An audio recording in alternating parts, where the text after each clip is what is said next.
Matthew chapter 26, verses 14 and 15.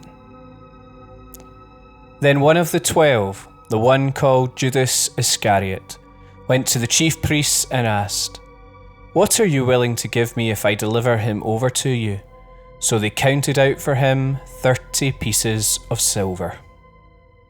Coin. Noun.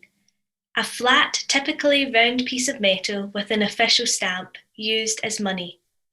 Common, plentiful. You have a jar full at home. I've got a pocket full of them right now. Filling stations have a tray full you can take to make up that tiny amount over your pound. You talk about them more than you realise. Flip a coin. Turn on a sixpence. Penny for your thoughts. In for a penny, in for a pound. Cost me a pretty penny. Not worth tuppence. They're a dime a dozen. They're two sides of the same coin. Find a penny, pick it up. All day long you'll have good luck. A single coin is almost worthless. Good only for a gumball or a song in the jukebox.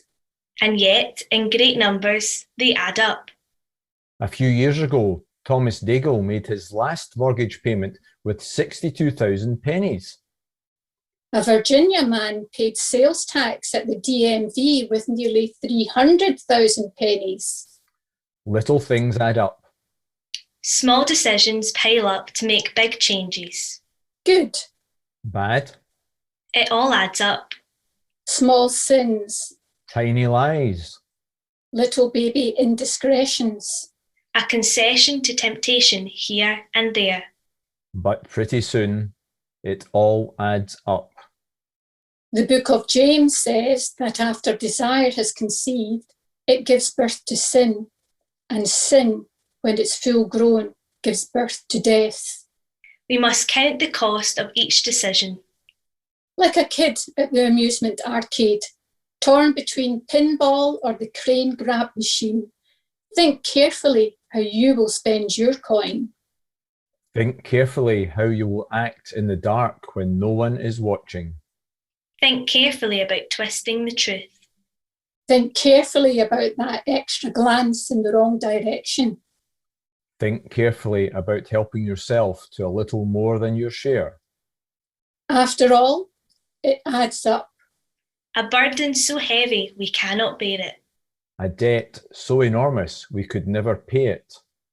But though the weight of the burden would break us, Though the balance on the tally sheet of our sin seems written in indelible ink, There is one who carried that burden.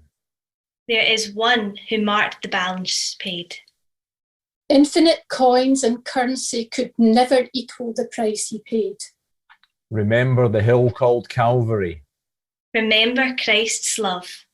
Remember the cost. Remember the cross. Remember the cross. Remember the cross. 1 Peter chapter 1, verses 18 and 19. You know you were not bought and made free from sin by paying gold or silver, which comes to an end. And you know you were not saved from the punishment of sin by the way of life that you were given from your early fathers. That way of life was worth nothing. The blood of Christ saved you. This blood is of great worth, and no amount of money can buy it. Christ was given as a lamb without sin and without spot.